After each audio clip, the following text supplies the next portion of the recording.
Good evening, everyone. My name is Ranjit Kumar, and I will be taking your lecture on Newton's third law of motion. This is your next topic, and earlier we have discussed on topic second law of motion, and now today we will discuss on topic Newton's third law of motion. ये जो Newton third law of motion है ये क्या बताता है, इसको ध्यान से देखते हैं. दिस लॉ स्टेट्स दैट, यहाँ से पढ़ते हैं, ओके यहाँ से पढ़ते हैं. देखिए, this law states that if a body exert force on some other body, अगर एक बॉडी किसी दूसरी बॉडी के ऊपर फोर्स लगाती है तो बदले में वो दूसरी बॉडी भी उसके ऊपर फोर्स लगाएगी. ठीक है, एक बॉडी जितना फोर्स लगाएगी, each and every action there is equal and opposite action for each and every action. ठीक है, या to every action there is equal and opposite reaction. आप देख सकते हैं, कोई भी आप काम करते हो, किसी चीज़ को आप किसी को आप गाली दोगे तो वो प्यार से थोड़ा ना बोलेगा, वो भी आपको गाली देगा. थप्पड़ मारोगे तो उसके हाथ को भी दर्द होती है, वो भी थोड़ा ना आपको रुकेगा, वो भी थप्पड़ मारेगा. ठीक है, तो कहने का मतलब है, अगर आप बॉल दीवार पे फेंकोगे तो दीवार जो है वो इसके ऊपर फोर्स लगाएगी. ये अगर दीवार है, इसके ऊपर आपने बॉल फेंकी, ये बॉल फेंक रहे हो यहाँ से, तो बदले में दीवार भी इसके ऊपर फोर्स लगाएगी और इसको वापस भेज देगी. तो ये क्या होता है, Newton second law of motion, third law of motion. तो इसमें क्या कहता है, और कहता है कि जिस डायरेक्शन में आप फोर्स लगाओगे, बदले में वही चीज़, जिस चीज़ के ऊपर फोर्स लगाओगे वो ही आपके ऊपर अपोजिट डायरेक्शन में फोर्स लगा देगी. अगर हमारे पास एक बॉडी है, ए बॉडी बी बॉडी के ऊपर फोर्स लगा रही है. चलिए देखिए, ये बॉडी है, इसको हमने इसके ऊपर मारा तो ये बॉडी ए बॉडी है और ये बी बॉडी है. तो बदले में ये भी इसके ऊपर फोर्स लगाएगी और उतना ही फोर्स लगाएगी, चाहे इसका साइज छोटा है बड़ा है. तो याद रखिए, तो यहाँ पे आएगा एफ ए बी, इसका minus F B A, where F का मतलब होता है, एफ ए बी का मतलब कि जो ए के ऊपर फोर्स बी के ऊपर फोर्स लगा रही है, बदले में बी भी ए के ऊपर उतना ही फोर्स लगा रही है, लेकिन नेगेटिव साइन का मतलब अपोजिट डायरेक्शन में लगा रही है. Negative sign is for direction. Okay, अब देखते हैं इसमें examples. When a ball is thrown on the wall, ठीक है, एक बॉल होता है, एक गेंद को जब आप, ठीक है, किसके ऊपर, एक दीवार के ऊपर फेंकोगे, it comes back with the same force and same speed, वो वापस आ जाएगा सेम फोर्स और सेम स्पीड से आ जाएगा. When we pull string, जब हम किसी स्ट्रिंग को, ठीक है, किसी धागे को खींचते हैं, it pools us back with the same force. ठीक है, तो वो हमें वापस उसी स्पीड से खींचने की कोशिश करता है. ठीक है, स्प्रिंग नॉट स्ट्रिंग, स्प्रिंग होता है, पता है आपको. तो स्प्रिंग को कस के दबाओगे वो आपके ऊपर भी उतना ही फोर्स लगाएगा. When we hit a ball to the ground, ground के ऊपर जोर से हम बॉल को हिट करते हैं, it comes back at the same speed से वो वापस आ जाती है.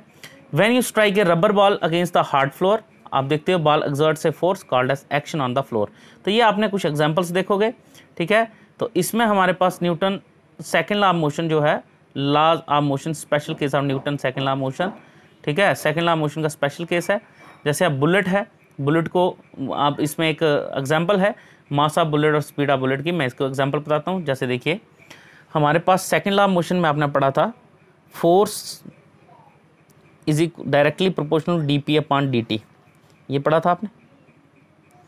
तो इसके लिए मैं आपको एग्जाम्पल बताता हूँ. एक बुलेट से जब एक गन से जब बुलेट निकलती है, ठीक है, तो एक गन से जब बुलेट निकलेगी, वो क्या करेगी, जब भी किसी चीज़ के ऊपर हिट करेगी, उससे पहले वो बंदूक से निकलने के बाद, ठीक है, बंदूक से निकलने के बाद क्या करेगी, जैसे ही ये बुलेट निकल जाएगी, बंदूक से निकलेगी, तो क्या करेगी, किसी चीज़ को हिट करेगी. ठीक है, लेकिन बदले में बंदूक ने जितना इसके ऊपर फोर्स लगाया उतना ही, ठीक है, बुलेट के ऊपर जितना फोर्स लगा उतना ही फोर्स गन के ऊपर भी लगेगा. गन के ऊपर भी फोर्स लगेगा, ऐसा नहीं है कि गन के ऊपर नहीं फोर्स लगेगा, गन के ऊपर भी उतना ही फोर्स लगेगा. ये बात याद रखनी है आपने. ठीक है, तो चलिए देखते हैं ऐसा क्या होता है, क्योंकि थर्ड लॉ ऑफ मोशन कहता है, ठीक है, यही चीज़ इन्होंने एग्जाम्पल में बताई है. अब कहता है सेकेंड लॉ ऑफ मोशन का हम कुछ स्पेशल केस करते हैं. ठीक है, जैसा कि हम जानते हैं फोर्स होता है मास, इसमें से हम थर्ड लॉ निकालते हैं. फोर्स होता है मास इंटू एक्सेलेरेशन होता है v minus u upon T. अब देखिए, यहाँ पे फोर्स था, बाई क्रॉस मल्टीप्लाई हुआ, एफ टी आ गया, M V minus M U आ गया यहाँ पे करके। अब देख सकते हैं बाई क्रॉस मल्टीप्लाई हुआ, एफ टी इधर आ गया, तो हमारे पास बचा is equal to M V minus M U. अगर कोई बाहरी फोर्स नहीं लग रहा है, एक्सटर्नल फोर्स जीरो हो गया, ठीक है, कोई बाहरी फोर्स नहीं लग रहा है, ठीक है, फोर्स नहीं लग रहा है, तो M V minus M U हो जाएगा और M V is equal to M U के बराबर हो जाएगा और U cancel, sorry M M cancel हो जाएगा, बचेगा क्या हमारे पास v is equal to you.